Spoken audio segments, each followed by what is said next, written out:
कोई भी शक नहीं है कि दुनिया में सबसे ज्यादा अलग प्रकार के जानवर अमेज़न के जंगल में पाए जाते हैं। इसके अंदर जाकर ऐसा लगता है जैसे हम किसी दूसरी दुनिया में आ गए हों। इस वक्त धरती का सबसे ज्यादा घना जंगल अमेज़न ही है। ये बिल्कुल ऐसी स्थिति में है जैसे पूरी दुनिया में लाखों साल पहले जंगल हुआ करते थे। कई लोगों का ये भी मानना है कि अमेज़न के जंगलों की गहराई में आज भी डायनासोर जैसे जीव जिंदा हो सकते हैं। जितना बड़ा और घना अमेज़न का जंगल है वो उतना ही ज्यादा रहस्यमय भी है।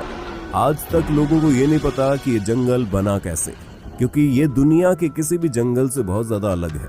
लेकिन माना जाता है कि इससे बाहर से आए किसी ने बनाया है। आज हम आपको कुछ बताएंगे इनके बारे में, तो बने रहिए वीडियो के एंड तक। दोस्तों, अमेज़न जंगल का नाम सुन के आपके दिमाग में सबसे पहले सांप आते होंगे, क्योंकि यहाँ पर सांप की सबसे ज्यादा प्रजातियां मिलती है, जैसे कि एनाकोंडा, पाइथन, कोबरा और कई अलग अलग सांप। साथ ही यहाँ के एनाकोंडा बाकी देशों के एनाकोंडा से ज्यादा बड़े होते हैं। कुछ का मानना है कि अमेज़न के जंगल में प्राचीन वक्त के सांप भी मौजूद हैं, क्योंकि इसका क्लाइमेट और नेचर बिल्कुल वैसा है जैसे लाखों साल पहले धरती का था, और वैसे इस सपनों को देखे जाने की बात भी होती रहती है। इस जंगल में बुलेट एंट और साथ ही और भी कई अनोखे जानवर हैं, जो कि बस अमेज़न में ही मिलते हैं। अमेज़न में कई जानवरों पर रिसर्च की गई है, पर फिर भी आज तक अमेज़न के आधे से भी कम हिस्से को ही हम देख पाए हैं।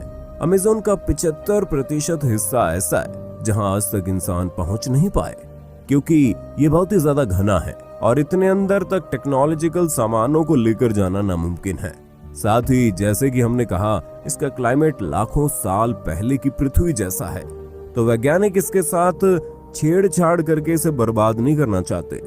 अमेज़न में कई आदिवासियों की ट्राइब भी रहती है, और अमेज़न के घने जंगलों में और भी कई ऐसी जनजातियां होती होंगी जिनके बारे में हमें कुछ भी नहीं पता। और अगर टेक्नोलॉजिकल डेवलपमेंट की वजह से अमेज़न जंगल नष्ट हो गया तो दुनिया से कई सारे जीव विलुप्त हो जाएंगे। दोस्तों, आए दिन अमेज़न के बारे में नई और अनोखी बातें पता चलती रहती हैं। यहाँ अक्सर कई एक्सपेरिमेंट्स और रिसर्च चलते रहते हैं। लीड्स यूनिवर्सिटी ने साल 2017 में एक रिसर्च की थी। इसमें पाया गया कि अमेज़न बेसिन जितना कार्बन ग्रहण करता है उतना कहीं नहीं करता, जिसके चलते यहाँ पर कार्बन एम्बिशन बहुत कम है। इसीलिए यहाँ का वातावरण इतना अच्छा है। अगर यहाँ पर टेक्नोलॉजिकल डेवलपमेंट बढ़ गई तो यहाँ पर बहुत ज्यादा कार्बन रिलीज होगा और नेचर के लिए खतरा होगा। वैज्ञानिक कार्लोस नोबर अपने रिसर्च में कहते हैं कि जिस तरीके से अमेज़न के जंगलों को काटा जा रहा है वो दुनिया के सबसे बड़े जंगल से सबसे बड़े सावन क्षेत्र में बदल सकता है। बता दे, सावन क्षेत्र में छोटे छोटे पौधों के साथ घास का जंगल होता है। इससे क्षेत्र की इकोलॉजी भी बदल सकती है। अमेज़न के जंगल 9 देशों से होकर गुजरते हैं। इन जंगलों का करीब 60% ब्राजील, 13% पेरू, 10% कोलंबिया और बाकी का हिस्सा Ecuador, Guana, Venezuela, Bolivia, Suriname और फ्रेंच गुयाना से होकर गुजरता है। बता दे कि पृथ्वी पर जितने जीव हैं उसके 1/3 को एक साथ आप अमेज़न के जंगल में देख सकते हैं। यहाँ 390 अरब पेड़ हैं, जिसमें 16,000 से ज्यादा उनकी प्रजातियां हैं। इतना ही नहीं, यहाँ 400 से ज्यादा आदिवासी जनजातियां भी रहती हैं। इन जनजातियों का बाहरी दुनिया से किसी भी तरह का संबंध नहीं है। दोस्तों, अमेज़न के जंगलों के कीड़ों की काफी चर्चा होती है।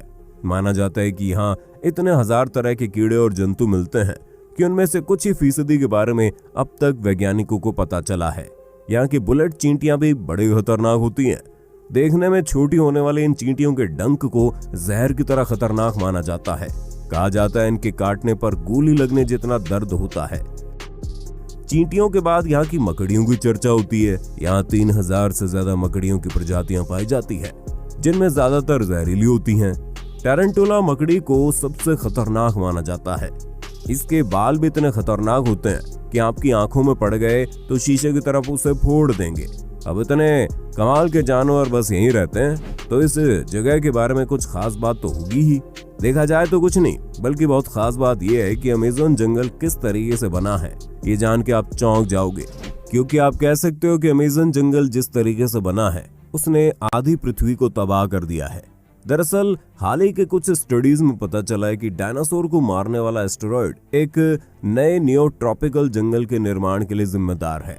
ट्रॉपिकल जंगलों का निर्माण एक एस्टेरॉयड के कारण हुआ जो लगभग 66 मिलियन वर्ष पहले पृथ्वी से टकराया था। और इसके बाद क्रेटेशियस मॉस एक्सटिंक्शन हुआ था जिसने धरती के सारे रुख को बदल दिया, जिस दौरान हमारे धरती पर राज करने वाले करीब 75% जीवों की प्रजातियां पूरी तरह विलुप्त हो गई थी। ये मास एक्सटिंक्शन मुख्य रूप से 2 कारणों की वजह से हुआ जिसने विशालकाय डायनासोर्स और दूसरे जीवों की लाखों प्रजातियों का खात्मा कर दिया। सबसे पहले आज से तकरीबन 66 मिलियन सालों पहले करीब 15 किलोमीटर विशाल एस्टेरॉयड अचानक हमारी धरती से आ टकराया। इस एस्टेरॉयड के धरती से टकराने के तुरंत बाद ही सैकड़ों किलोमीटर दूर तक आग का गोला फैल गया जिसने अपने रास्ते में आने वाले जीवों को तुरंत ही राख में बदल दिया। इस टक्कर से समुद्र में कई मीटर ऊंची खतरनाक लहरें उठी जिन्होंने आधी दुनिया में तबाही मचा दी।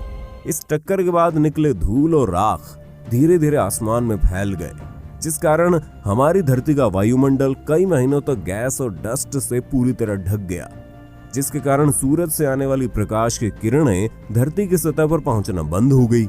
इसी वजह से हमारी धरती का तापमान कई डिग्री सेल्सियस तक गिर गया। अचानक आए इस महाविनाश की वजह से जीव जंतुओं और पौधों की कई प्रजातियां तुरंत नष्ट हो गई। कुछ महीनों बाद धीरे धीरे पृथ्वी के वायुमंडल से गैस और डस्ट साफ हुआ और प्रकाश की किरणें धरती तक पहुंचने लगी।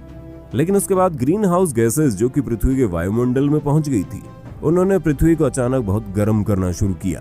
तापमान में आए इस भयानक उतार चढ़ाव ने उस समय धरती पर मौजूद करीब 75% जीवों और पौधों की प्रजातियों को नष्ट कर दिया।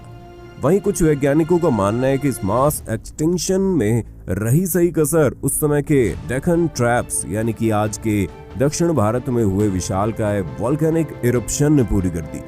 ये वोल्केनिक इरप्शन बेहद ही खतरनाक थे जिनसे भारी मात्रा में कार्बन डाइऑक्साइड और खतरनाक ग्रीन हाउस गैस निकली जिन्होंने बचे हुए जीवों को खत्म कर दिया।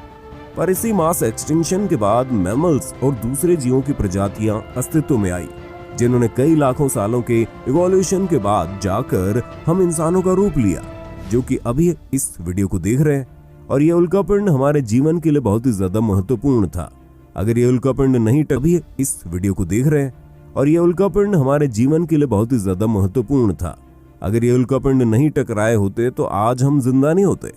और ये उल्कापिंड ही वो कारण है कि अमेज़न फॉरेस्ट इतना ज्यादा घना है और इसके अंदर कई अनोखे जीव रहते हैं। दरअसल आज जहां अमेज़न जंगल है वहां पर डायनासोर के समय में बहुत ही ज्यादा बड़े बड़े पेड़ हुआ करते थे, लेकिन कई शाकाहारी डायनासोर थे जो कि इन पेड़ों को खाते थे, जिसके चलते इन पेड़ों को कभी अच्छे तरीके से बढ़ने का मौका ही नहीं मिला क्योंकि डायनासोर उन पेड़ों को खा जाते थे। लेकिन जब उल्कापिंड गिरा तो डायनासोर पूरे तरीके से विलुप्त हो गए, जिसके बाद इन पेड़ों को खाने वाला कोई भी नहीं था। लेकिन ये जो उल्कापिंड था वो बिल्कुल सटीक अमेज़न जंगल के ऊपर गिरा था, जिसके चलते ये जंगल की हालात पूरे तरीके से गायब हो गई। यहाँ कोई भी जीवन नहीं बचा और साथ ही ये जगह पूरी रेडिएशन से भर गई। ये उल्कापिंड की गर्मी इतनी ज्यादा थी कि उसने हर एक पेड़ पौधों को जला दिया। माना जाता है उसने जमीन पर बहुत ही बड़ा गड्ढा बना दिया था। लेकिन समय के साथ साथ धीरे धीरे वहाँ की स्थिति शांत हुई और वहाँ पर जीवन फिर से पनपने लगा।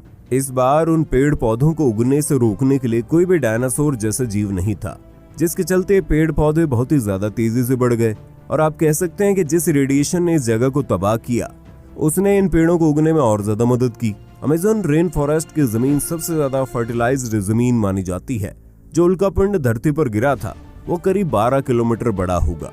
और देखा जाए तो अब के समय में real main Amazon rain forest 12 kilometre area में फैला हुआ है और ये जंगल अपने आसपास के जंगल में काफी ज्यादा अलग दिखता है। अगर आप ऊपर से देखो तो आप क्लियरली बाकी जंगल और अमेज़न रेन फॉरेस्ट के बीच का अंतर देख सकते हो। अमेज़न रेन फॉरेस्ट के अंदर कई ऐसी खास वनस्पतियां और खास तरीके के पेड़ हैं जो कि पूरी दुनिया में और कहीं नहीं मिलते। और अमेज़न रेन फॉरेस्ट के बहुत ही ज्यादा गहराई में क्या है ये कोई नहीं जानता, क्योंकि किसी ने इसे पूरी तरीके से देखा ही नहीं है। हो सकता है उल्कापिंड की वजह से इसके अंदर पूरी एक अलग दुनिया बन गई हो। यहाँ पर पेड़ बाकी किसी भी जंगल से बहुत ज्यादा घने हैं और ये भी कहीं ना कहीं उस उल्कापिंड से जुड़े हैं। आपको ये बात शायद पता होगी, जब भी वोल्केनो फूटता है तो उसके आसपास की सारी जगह लावा की वजह से तबाह हो जाती है, लेकिन उसके कुछ सालों बाद वही लावा नए जीवन की शुरुआत करता है। ये कुदरत का नियम है और हमेशा अंत के बाद आरंभ होता है। क्रिटेशियस मास एक्सटिंक्शन से पहले भी 4 मास एक्सटिंक्शन हुए थे। ये एक्सटिंक्शन थे Ordovician mass extinction, Devonian mass extinction, Permian mass extinction और टेरेसिक जुरासिक मास एक्सटिंक्शन। और फिर हुआ था क्रिटेशियस मास एक्सटिंक्शन। और इन सब एक्सटिंक्शन की वजह से धरती का एक जीवन पूरे तरीके से नष्ट हो गया और दूसरे जीवन को पनपना पड़ा। बिल्कुल वैसे एक वक्त आएगा जब इस धरती से हम सारे इंसानों का नाश हो जाएगा और फिर कोई दूसरा जीवन आएगा और वो होगा 6th मास एक्सटिंक्शन। और देखा जाए तो हम इंसान बहुत ही ज्यादा तेजी से एक्सटिंक्शन की तरफ बढ़ रहे हैं। जैसे कि जिस जंगल की हमने बात की यानी अमेज़न जंगल, इसे बहुत जल्दी से काटा जा रहा है और साथ ही आजकल फॉरेस्ट फायर भी बहुत जल्द हो रही है। नेक्स्ट मास एक्सटिंक्शन कभी भी हो सकता है और ऐसा भी हो सकता है कि ऑलरेडी शुरू हो गया हो। वैसे ही एक बोनस फैक्ट है कि एक ऐसा जीव है जिसने सारे मास एक्सटिंक्शन को सरवाइव किया है। उस जीव का नाम है ट्रेडिग्राडिस। तो बस यही तो आज का वीडियो था। अगर आपको ये इन्फॉर्मेटिव वीडियो पसंद आया तो वीडियो को लाइक कर देना। ऐसे ही अनोखे वीडियोस देखते रहना चाहते हो तो चैनल को सब्सक्राइब भी कर देना।